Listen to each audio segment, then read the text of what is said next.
Débat ce matin sur les mesures de sécurité draconiennes prises pendant les Jeux Olympiques afin d'assurer leur bon déroulement. Tout le monde a pu constater la présence massive des forces de l'ordre dans les rues. Beaucoup ont pu râler contre les QR codes. Certains se sont inquiétés du recours à de nouvelles formes de vidéosurveillance ou de la multiplication de mesures d'assignation à résidence. Si le maintien de l'ordre a été assuré, et on peut s'en réjouir, des libertés ont-elles été ponctuellement ou durablement remises en cause? On en parle ce matin avec Chloé Morin. Bonjour. Bonjour. Vous êtes politologue associé à la Fondation Jean Jaurès et avec Thibaut de Montbrial. Bonjour. Bonjour. Bonjour maître, avocat au barreau de Paris, président du Centre de réflexion sur la sécurité intérieure. Merci à tous les deux d'être dans ce studio. Pour nourrir notre débat, nous allons partir, Chloé Morin, d'une tribune que vous avez publiée dans Libération intitulée « Derrière le succès sécuritaire des JO, le calvaire policier d'une nounou algérienne accusée de terrorisme ». Cette jeune femme est la nounou de votre fils et je vous demande pour commencer donc de nous raconter tout simplement cette histoire. Oui, c'est l'histoire d'une machine sécuritaire qui s'emballe.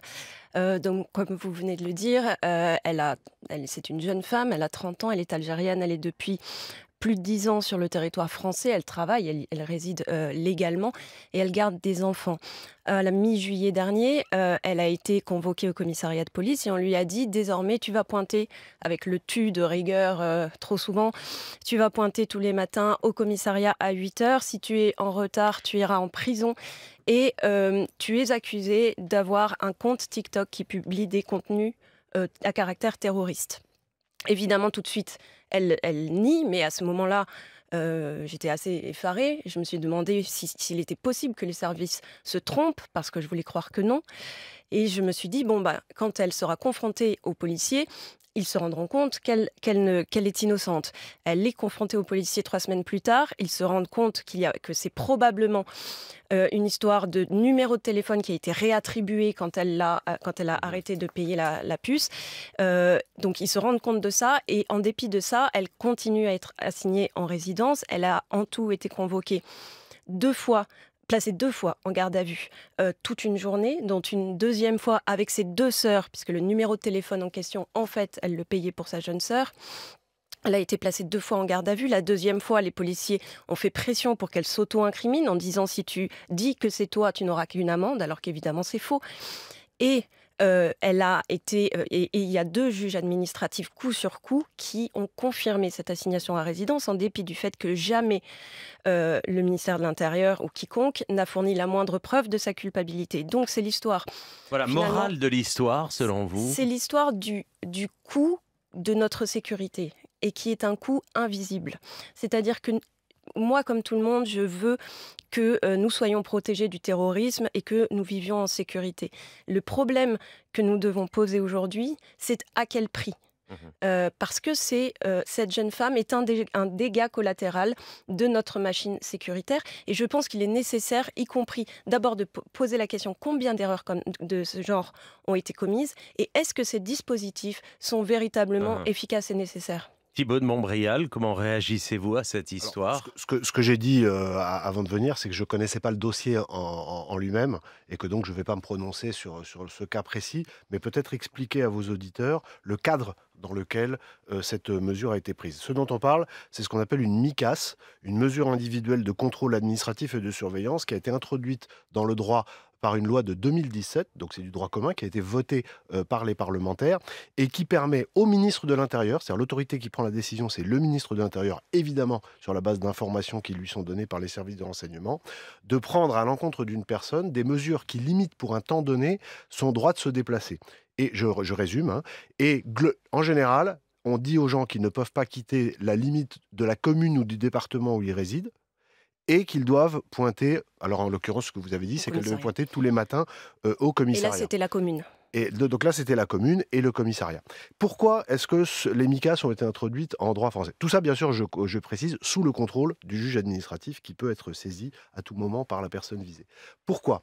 L'idée est la suivante. Nous sommes, depuis le début des années 2010, l'objet d'une vague de radicalisation et parfois de terrorisme qui submerge les capacités de l'État, les capacités de surveillance, les capacités judiciaires, etc. Donc vous avez des dossiers où, de façon tout à fait classique, il y a des éléments de preuve avec une enquête judiciaire et ça suit le parcours de la justice traditionnelle.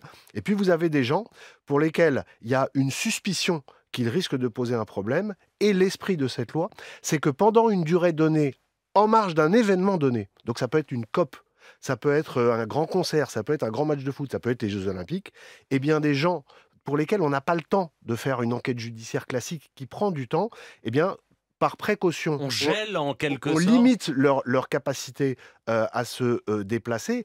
Et donc, la logique est ça. Et pour répondre à une des choses que Chloé Morin a dites, elle a dit, quand on a apporté la preuve que c'est pas cette femme qui utilisait ce compte TikTok. Mais toute la difficulté, c'est que si maintenant, on fait 180 degrés et qu'on se met du côté des enquêteurs, des services de renseignement, vous avez à la base un problème. À la base, il y a un problème. On ne fait pas ça juste en choisissant une personne sur 10 dans la rue. Il y a un problème, utilisation d'un réseau social. Qui est derrière ce réseau social? La personne apporte une explication. Mais il faut vérifier. Et moi, ce que je note, et encore une fois, sans connaître le dossier, c'est que cette femme, quand elle a été entendue sur le fond, Chloé Morin nous explique que ses sœurs étaient là. Donc, j'en déduis, mais par mon expérience sur les questions de sécurité, qu'il y a sans doute eu un élément qu'on ignore et que vous ignorez et que nous ignorons, qui a pu alerter les services. Qu'ils aient eu raison ou tort, encore une fois. Et le dernier point, c'est jusqu'où un État peut aller. Vous avez un arbitrage à faire. Événement, Jeux Olympiques, tout le monde pensait que nous avions un risque majeur. Tout le monde, ça n'était pas discuté. Et est-ce qu'on entrave la liberté de 10 personnes pendant 2 mois pour empêcher une catastrophe qui peut remettre en cause les fondements de la société? C'est une question d'arbitrage et d'équilibre. Et vous allez plus loin, Chloé Morin, vous parlez de présomption de culpabilité pour les affaires de terrorisme. Oui, tout à fait. Moi, je pense que il ne faut pas extraire les choses de leur contexte. Il y a bien sûr un événement, mais il y a un outil dont on ne sait pas demain pour qui il sera utilisé. C'est quand même ça la question que cela pose. Aujourd'hui, le ministre de l'Intérieur décide de l'appliquer aux radicalisés, mais qui nous dit que demain, un autre ministre de l'Intérieur pourrait l'utiliser pour d'autres personnes qui seraient suspectées, je ne sais pas, d'être écolo-radicaux. Ça a quand même été déjà fait pour les COP. Donc ça, c'est une première question de liberté publique. Ensuite, la question de l'arbitrage. Nous vivons dans une société qui a peur des musulmans et il faut dire que cette femme était voilée. Et pour beaucoup de gens, malheureusement, c'est un signe de radicalisation déjà, y compris des policiers, parce qu'elle s'est fait très maltraitée par les policiers et c'est important de le dire. Donc, il ne faut pas non plus prendre ça comme un cas... moi, je pense que c'est assez emblématique, c'est-à-dire que c'est l'histoire d'une population qui est de plus en plus souvent un dommage collatéral des contrôles aux faciès, un dommage collatéral de toutes les mesures de sécurité que l'on met en place avec de très bonnes intentions par ailleurs. Alors, d'abord, les MICA ne sont pas des mesures qui visent une population particulière à raison de son appartenance ethnique ou religieuse. Il y a des gens, vous avez des gens dits de groupuscules, dits d'extrême droite ou dits d'extrême gauche, qui sont l'objet de MICAS tout à fait régulièrement, notamment en marge d'événements au cours desquels ils pourraient se livrer mais Chloé à des Morin violences. parle là clairement d'un problème de racisme dans le traitement par la police Oui, mais il faut distinguer deux choses. Il y a la structure juridique dans laquelle ça s'inscrit, et puis après, il y a les détails précis qu'elle donne, d'ailleurs, tels qu'ils lui ont été rapportés, puisque je note que vous n'y étiez pas. Et moi, je connais bien les services de renseignement. Ce sont des gens... Ok, il peut y avoir de temps en temps des dérapages racistes, mais comme ils passent leur vie à travailler, parce qu'il y a des spécialistes pour chaque type de terrorisme, ceux qui travaillent sur la radicalisation islamique, ils connaissent très très bien, et je veux juste dire à vos auditeurs que le port de voile n'est pas un indice qui constitue une présomption de culpabilité de terrorisme. Et heureusement. Le concept de présomption de culpabilité, comment le recevez-vous? Mais je ne le reçois pas, puisqu'on parlerait d'une culpabilité pénale. Là, il n'y a pas de culpabilité, il y a une mesure qui restreint, c'est pas une privation de liberté, c'est une restriction de liberté, pendant plusieurs semaines en marge d'un événement et sur la base d'un faisceau initial d'indices qui doivent être vérifiés. C'est ça la logique. C'est pas du tout une présomption de culpabilité. Une présomption de culpabilité, ce serait de dire, puisque vous appartenez à telle communauté ou vous avez tel comportement, alors on vous condamne. Mais là, personne n'a été condamné. Enfin, elle a été quand même privée de liberté, privée de pouvoir aller travailler pendant 2 mois. Elle a été en dépression à cause de ça. Elle était terrifiée. Elle est encore terrifiée aujourd'hui parce qu'elle n'a toujours pas compris pourquoi on lui avait fait fait ça. Et elle avait demandé le renouvellement de ses papiers de manière tout à fait normale il y a plus d'1 an. Et aujourd'hui, le renouvellement de ses papiers est bloqué. Donc peut-être qu'elle va finir en plus par être expulsée à cause de quelque chose qu'elle n'a pas fait. Donc ça n'est pas une petite affaire et je pense que si on continue à ne pas faire attention à la manière dont l'État traite un certain nombre de populations, c'est simple, on va aller vers l'affrontement. Et c'est précisément ce que les forces de police essayent d'éviter. On y va tout droit. Donc c'est simplement sur ça que Mais j'alerte. vous parlez d'un racisme systémique, pour reprendre une expression Non, je parle là en l'occurrence qui d'un accourt. système. Et non, moi j'ai jamais dit que toute la police n'était raciste. Il y a du racisme dans la police et en l'occurrence, il faut pas le nier. Je pense pas qu'il y ait de racisme systémique, mais là c'est un système de privation de liberté qui moi me pose problème. D'abord, Thibaut de je vais Montbrial. répéter Et ce de que j'ai dit. restriction, vous C'est pouvez pas de la dire. privation, c'est de la restriction. C'est une durée extrêmement limitée. Que ça impacte les gens, ça je ne le nie pas, ça je le reconnais absolument. Et que des vérifications continuent. La mesure a été levée juste après les JO, hein, racontez-vous. Et c'est l'esprit d'ailleurs de ce genre de mesure. Qu'ensuite, pour finir, on continue à vérifier des choses et que ces papiers lui soient confirmés un petit peu plus tard parce que l'enquête continue. Moi, je pense que dans cette histoire, que je ne connais pas, la logique du système, c'est que l'enquête continue. Mais comme on n'est plus sous la tension d'un événement précis, la Micas ne se justifiait plus. Mais encore une fois, il faut faire attention aux mots. Il n'y a pas de présomption de culpabilité dans cette affaire. Il y a une mesure administrative contrôlée par un juge. Quand vous dites un jour un autre ministre pourra faire, etc., contrôlée par des juges qui sont indépendants et votés par le Parlement. Et encore une fois, on a un risque, pour le coup, le seul risque systémique dont on parle ici, c'est un risque systémique de très grande fragilisation de la société française.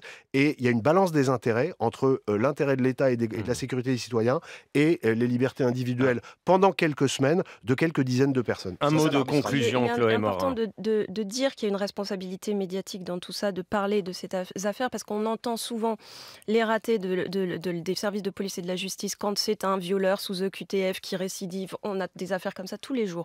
Mais les dommages collatéraux des mesures de sécurité que l'on prend, on en parle beaucoup moins. Et du coup, les gens ont une impression, ont une vision, à mon sens, biaisée de la réalité. Et il ne faut pas oublier ces conséquences-là qui sont parfois très humainement terribles. Et c'est pour ça que c'était important de vous entendre ce matin tous les deux au micro d'Inter. Merci Thibaut de Montbrial. Je rappelle que vous êtes avocat au barreau de Paris, président du Centre de réflexion sur la sécurité intérieure. Merci Chloé Morin, politologue associée à la Fondation Jean Jaurès. À suivre.